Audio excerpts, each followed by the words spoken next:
과거 저희 팀에서 같이 정리해서 냈던 책 조선건국과 경제육전의 성립에서 김인호 교수가 이제 글도 썼고 또 저와 다른 분들 글에도 조준의 개혁안에 대해서 간간히 언급을 했습니다만, 조선건국의 과정에서 정도전에게 너무 초점을 맞추다 보니까 정말 중요했던 조준에 대한 어떤 포인트가 잘못되어 있는데, 여기서 스카웃됐던 사람이 조준이었어요. 조준은 지방의 한미한 가문 출신이었던 정도전과는 전혀 다르게 고려에서 가장 막강하고 오래된 고문이라고 할 수 있는 조인규 집안의 직계입니다. 전혀 월급도 못 받는 신진사대부 아니고 땅과 재산과 권위와 권력이 넘쳐나는 사람이었지만 신돈에게 항거하다가 쫓겨나게 됩니다. 그리고 12년 동안 관직에 등용되지 못하는데 그래도 거물이 없고 돈도 있었으니까 집에서 젊은 학자들을 모아서 10년 이상 차분하게 국가개혁안을 준비를 합니다. 요즘 말로 하면 세미나도 하고 토론도 하고 연구도 하면던 것 같아요. 그런데 이 세미나가 그냥 뭐 술 먹고 이게 문제야 막 이러는 세미나가 아니고 중국과 고려의 역대 제도를 차분하게 체계적으로 연구하면서 이런 식으로 개혁을 해가야라는 안을 만들게 돼요. 그래서 이성계가 위화도 해군을 한 뒤에 바로 조준을 불러다가 등용을 합니다. 사실 조준과 정도전은 그전에 만난 적도 없었다고 그래요.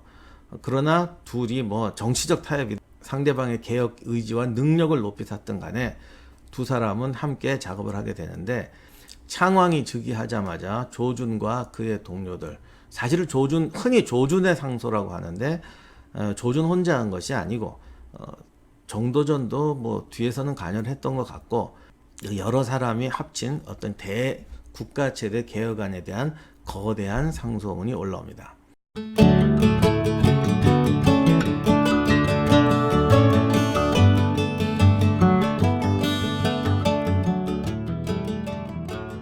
이 조준의 개혁 상소에 대한 크게 세 가지 오해가 있습니다. 하나는 조준이 혼자 올렸다고 착각하는 것.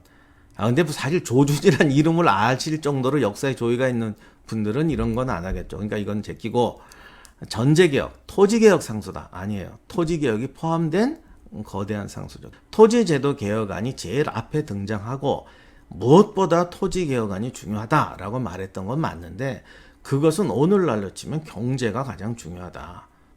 그것도 그 경제라는 것이 무슨 기업 이런 것뿐만 아니라 국가 재정, 뭐 세금 제도, 뭐 이런 모든 걸 산업 정책 모든 걸 포함해서 경제가 중요하다.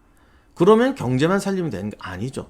그 경제가 가장 기본인데 그거와 관련돼서 이제 뭐 관료제, 정치 제도, 사회 제도, 군사 제도 이 모든 것을 체계적으로 바꿔야 한다라고 해서 올린 것이 조준의 상소입니다. 간단히 말하면 조준과 개혁파가 올린 새로운 국가 시스템에 관한 개혁 법령이라고 할 수가 있어요.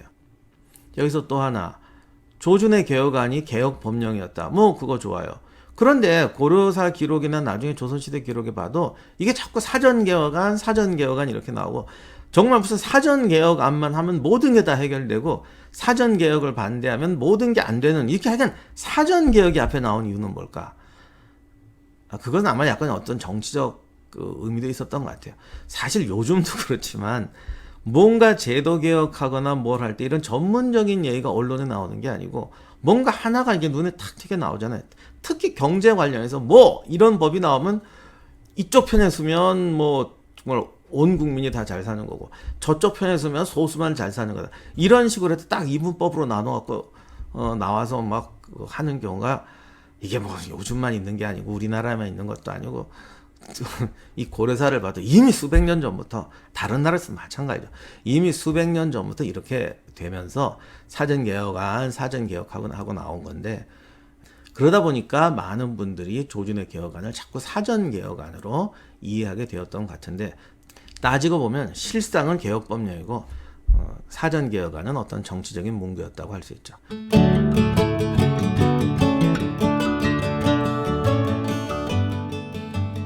두 번째, 상소다. 이게 보통 상소라고 나오니까 그냥 상소로 나온 줄 아는데 이게 사실은 개혁 법령입니다. 당시에는 국회에서 의결해서 법이 되는 게 아니고 상서라는 형태로 왕한테 올리면 왕이 도장을 찍으면서 이게 법령으로 나오거든요.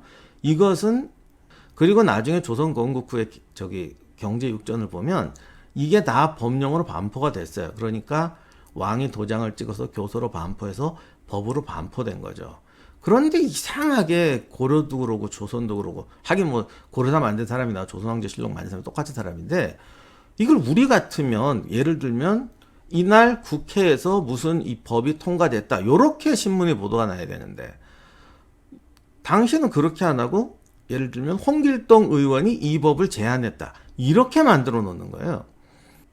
제가 김영란법을 예로 들자면, 김영란법이 몇 월 며칠 날 발효되었다 또는 통과되었다 이러면 참 좋은데, 그렇게 안 하고 예를 들면 김영란법이 몇 월 며칠에 제안되었다, 꼭 요렇게 기록해 놓는 거예요. 그런데 뭐 당시나 뭐 하여간 그 시대를 살았던 사람은, 예를 들면 우리 같으면 김영란법을 다 알잖아요.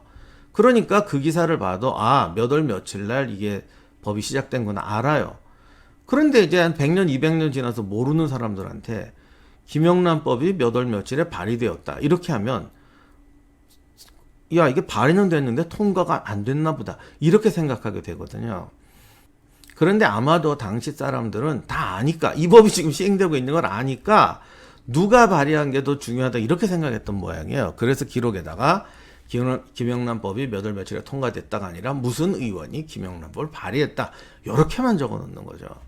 그래서 이 조준의 개혁상소가 상소로 정말 오랫동안 학계에서도 상소로 이해가 됐는데, 사실은 그게 아니라 다 도장 찍어서 반포한 법령이었습니다. 이것을 어떻게 한 달 만에 만들어서 올릴 수가 있습니까?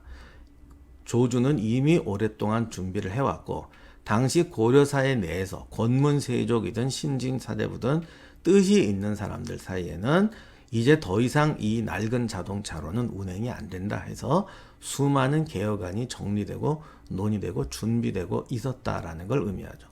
이성계는 권력을 획득한 다음에 그것이 자기의 욕심을 위했던 개인적 야망을 위해서도 어쨌든 이 고려 관조군 사회에서 만들어지고 있었지만 아직 빛을 보지 못했던 개혁안을 조준을 필두로 해서 끌어냈고, 그걸 단방에 법령으로 반포해 버립니다.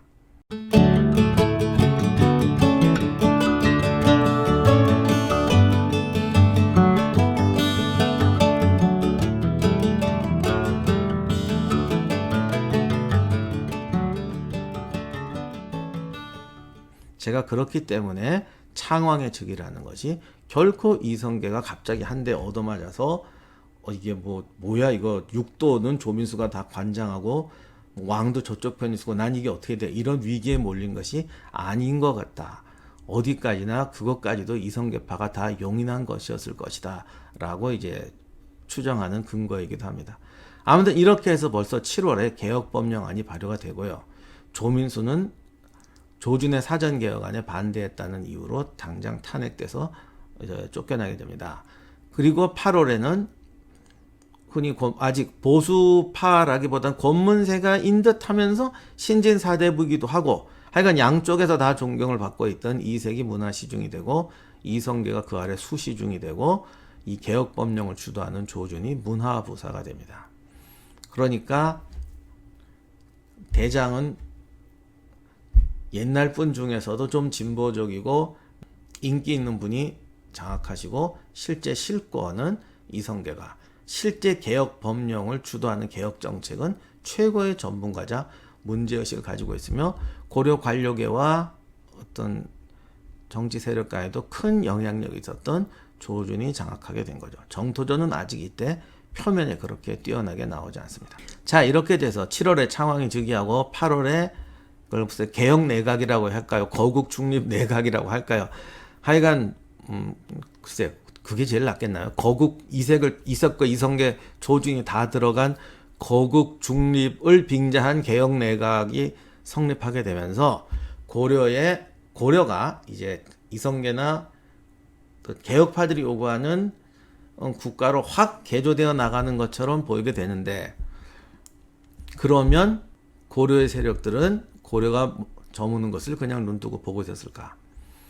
그리고 개혁파라고 해서 무조건 밀어붙일 수 없는데 여기서 어떻게 밀고 당기면서 자기들의 왕조를 만들어 갔을까? 이것은 다음 시간에 알아보도록 하겠습니다.